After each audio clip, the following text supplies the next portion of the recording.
What if I told you the Bible predicted a king so ruthless, so intelligent, that he would destroy nations without even going to war? A ruler who would challenge the Prince of Princes itself, and yet be destroyed without a human hand touching him. This isn't a myth, says the prophecy found in Daniel chapter 8, verses 23 to 27. The prophet Daniel saw many visions throughout his life, but this one was different. This one broke him. He writes in verse 27, "And I, Daniel, fainted and was sick for days. Afterward I rose up and went about the king's business, was astonished by the vision, but no one understood it." Why such a severe reaction? Because this vision wasn't just about his own time. It was a glimpse into the future. It's foretelling a ruler who would rise at the end of a kingdom, empowered by something far darker than himself. Daniel calls him a king of fierce countenance, one who understands dark sentences. This wasn't some mindless brute. This was a master of deception, a genius of manipulation.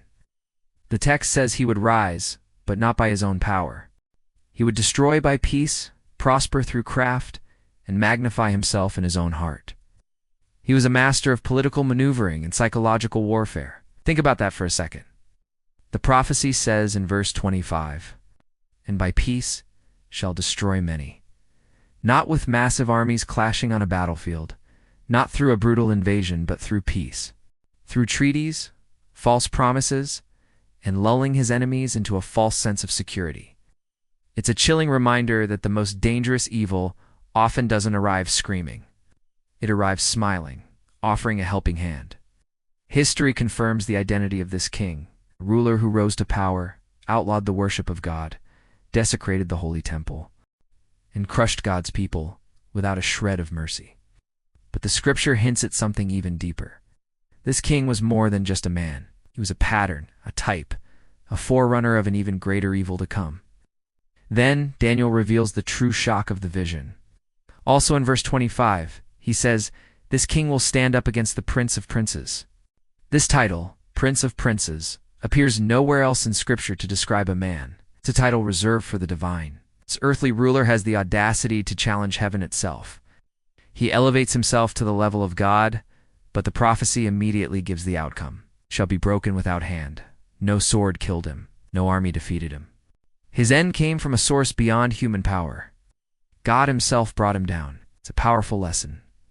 When human arrogance and power reach their absolute peak, divine judgment doesn't need a human instrument. It is swift, direct, and absolute. History gives this king a name, Antiochus IV Epiphanes.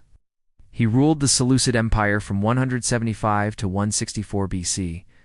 Epiphanes means God manifest, a title he gave himself. He outlawed Jewish religious practices. He desecrated the temple in Jerusalem by sacrificing a pig on the altar, and he brutally persecuted the holy people who resisted him. He exalted himself as divine, and his death. Ancient historians record that he died suddenly from a mysterious and agonizing disease, far from any battlefield, just as Daniel had seen it, nearly 400 years before it ever happened.